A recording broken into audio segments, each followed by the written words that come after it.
리키스님의 사연입니다. 저승으로 끌려갈 뻔한 일. 안녕하세요, 왓썸님. 무척 현실성 없는 이야기라고 생각하실 수도 있지만 이것은 모두 사실임을 밝혀둡니다.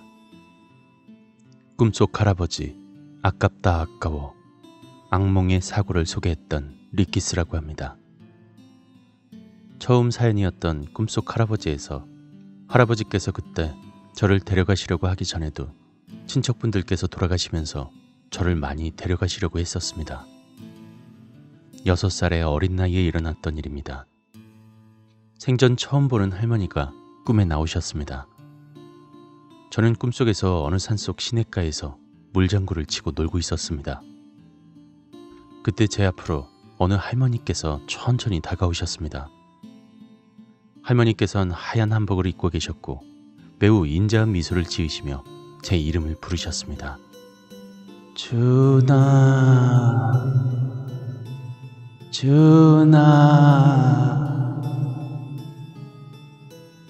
제 이름을 부르시는 할머니의 목소리에 저는 물장구를 그만치고 할머니를 바라보았습니다. 할머니는 양팔을 뻗으며 제게 이리 오라는 듯 준아, 준아 부르셨고 저는 첨벙첨벙 시냇가에서 걸어나와 그 품에 안겼습니다.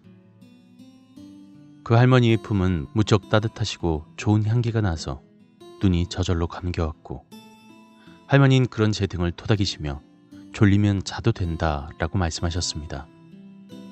그렇게 저는 스르르 잠이 들었던 것 같습니다. 눈을 뜨자 산속이 아닌 강인지 바다인지 분간이 잘 안 가는 곳이었고 할머니께서는 저를 안고 긴 줄에 서 있었습니다. 줄의 끝에는 배로 들어가는 입구가 있었고 입구의 앞에는 온통 검은 옷을 입은 남자 둘이서 배를 타는 사람 하나하나를 살피고 있었습니다. 배에 타려던 사람 중 몇은 줄에서 이탈시키기도 하고 들여보내지기도 하고 그랬습니다. 줄은 점점 줄어 저희 차례가 왔고 남자 둘은 저와 할머니를 번갈아 보시더니 할머니의 품에서 저를 빼앗아 들곤 할머니를 배 안으로 떠밀고 저는 바닥에 내려주시며 배와는 정반대인 산을 가리키며 저쪽으로 가라고 했습니다. 저는 아무런 생각 없이 산 쪽으로 걸음을 옮겼고 산에 다다를 무렵 잠에서 깼습니다. 그리고 다음날 증조 할머니의 장례식에 참석하게 되었습니다. 그곳에서 꿈속에서 본 할머니의 얼굴과 초상화의 얼굴이 똑같아서 엄마에게 나 저 할머니를 보았다고 꿈 이야기를 했습니다. 엄마는 그땐 어린애의 망상이라고만 생각하시곤 넘어가셨죠. 솔직히 이때는 아무것도 모르던 시절이라 무섭지도 않았습니다. 두 번째 일화는 고모부에 대한 이야기입니다. 초등학교 2학년 때 고모부께서 꿈에 나오셨습니다. 저희 집 거실에 앉아 TV를 보며 뒹굴고 있는데 딩동 하는 초인종 소리가 들려 문을 열어보니 고모부가 서 계셨습니다. 고모부는 제 손을 잡곤 어디론가 걸어가셨습니다. 고모부를 잘 따르던 저였기에 아무런 반항 없이 그저 이끄는 대로 졸졸 따라갔습니다. 고모부는 저희 집 뒷산을 넘기 시작하셨고 저는 빠른 고모부의 걸음에 헉헉거리며 조금만 천천히 가자고 칭얼거렸고 고모부는 어느 큰 나무 밑에 저를 앉히시곤 본인도 제 옆에 앉아 숨을 고르시더니 물었습니다. 지금 어디 가는지 아니? 고모부의 물음에 저는 모른다고 고개를 저었고 고모부는 미소를 지으시며 제 머리를 쓰다듬었습니다. 그렇게 한동안 쉬다가 다시 뒷산을 넘기 시작했습니다. 한참을 걸어가니 갑자기 풍경이 바뀌며 작은 배가 떠있는 강가에 도착했고 고모부는 배를 향해 천천히 걸어가셨고 저는 언제인가 본 적이 있는 풍경에 잠시 생각하다 곧 어릴 때 증조 할머니께서 돌아가실 때 보았던 그 풍경과 몹시 닮아있다는 것을 깨달았습니다. 저 배를 타면 더 이상 꿈에서 깰 수 없다는 것을 본능적으로 알아챘습니다. 그리고 고모부가 잡고 계셨던 손을 마구 흔들며 싫다고 반항했습니다. 싫어, 고모부 놔줘, 나 안 갈래. 고모부는 제 반항에도 아랑곳하지 않고 손을 꼭 잡으시고는 배를 향해 천천히 걸어가셨습니다. 저는 안 돼, 싫어요. 고모부 놔줘요. 아직은 엄마 아빠랑 헤어지고 싶지 않아요 하며 엉엉 울었고 고모부는 몇 발짝 걸음을 옮기시더니 갑자기 휙 돌아서며 저를 꽉 끌어안았습니다. 아이고, 네가 뭔죄라고. 이 어린 것이 뭐라고. 그렇게 불행해져야 하는 거야. 하시면서 펑펑 우시다가 저를 놓으시더니 미안하다. 고모부가 하늘에서 너희를 꼭 돌봐주마. 걱정 마라. 알았지? 하시면서 제 양 어깨를 확 밀어버렸습니다. 저는 그대로 뒤로 넘어지듯 하다 발밑이 훅 하며 꺼지더니 낭떠러지로 추락하며 잠에서 깨게 되었습니다.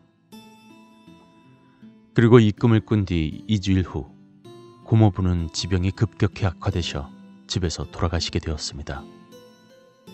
증조할머니, 고모부, 친할아버지 자꾸 죽은 사람들이 저를 데려가라고 하자 부모님은 스님, 무당, 그분의 직업이 무엇인지는 잘 모르겠습니다만 여하튼 신기가 있으신 분을 찾아가셨습니다.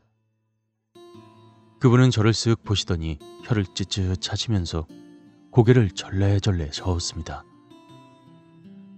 어린 것이 인생이 아주 배배 꼬여 있구만. 이렇게 불행한 일만 비비 꼬여 있으니 조상들이 불쌍해할 만도 하지. 그분의 말씀에 부모님은 깜짝 놀라시며 무슨 말씀이냐고 자세히 이야기해달라고 재촉했고 그분은 말씀하셨습니다. 저 아는 20을 못 남기고 죽거나 외롭고 험한 인생을 살다 죽거나 둘 중 하나요. 그 말에 부모님은 그러면 어떻게 하면 그걸 피해갈 수 있느냐고 제발 우리 딸 살려달라고 우셨습니다. 하지만 그분은 고개를 절레절레 저으시며 자기는 어떻게 손을 써보지 못하신다며 저희를 돌려보내셨습니다. 저는 할아버지가 돌아가신 이후부터 산 사람뿐 아니라 죽은 사람의 영혼을 보게 되었고 그 뒤로 몸 상태가 급격히 나빠졌습니다. 맹장염에 걸려 병원에 실려가게 되었고 곧장 응급수술을 하게 되었는데 왜인지 3일 동안 의식이 없어 중환자실에서 지내기도 했었고 수술을 하고서 2개월이 채 되지 못해 장염에 걸려 다시금 병원에 입원하기도 하고 호흡곤란과 심정지로 한바탕 난리가 난 적도 있었고 무더운 여름에 잘 자고 있다가 갑자기 고열을 동반한 발작을 일으켜 응급실에 실려가 의식이 없는 채로 꼬박 나흘을 누워있던 날도 있었습니다. 눈도 상태가 점점 나빠져 눈동자가 가만히 있지 못하고 떨리는 안진 현상이 심해져 수술을 해야 했고 시력도 점점 떨어지기 시작했습니다. 학교와 학원에서 적응하지 못하고 왕따를 당하며 스트레스를 받았고 성적은 점점 떨어지고 부모님도 맞벌이로 바뀌셔서 집에서도 늘 혼자가 되었습니다. 그러면서 우울증이 오고 점점 심해져 20층 옥상에서 자살 기도를 한 적도 있었습니다. 위장도 다 망가져 한 달간 죽만 먹고 산 적도 있었습니다. 지금도 위장이 무척 약해 조심조심 살고 있고 지사제와 무척 친한 친구가 되어 있습니다. 지금은 그렇게 심하진 않지만 1년에 한 번씩은 원인 불명의 고열을 동반한 발작 증세가 나타나거나 갑자기 쓰러진다거나 일상생활을 하다가 갑작스레 가슴의 통증에 의해서 숨을 쉬지 못해 호흡곤란을 호소하는 증상을 가끔씩 겪고 있습니다. 별 검사를 다 해봤지만 몸에 특별하게 이상이 있는 것은 아니었습니다. 다만 스트레스를 심하게 받으면 증상이 나타나는 확률이 커서 스트레스를 원인으로 보고 있는 실정입니다. 무당에게도 찾아가 보았지만 신병도 아니었습니다. 다만 그분들은 모두 입을 모아 제가 20살 이내에 죽는다고 했지만 큰 사고들이 날 때마다 마치 누가 도와주는 것 같은 기분이 듭니다. 시간이 된다면 그 사연도 써보도록 하겠습니다. 감사합니다.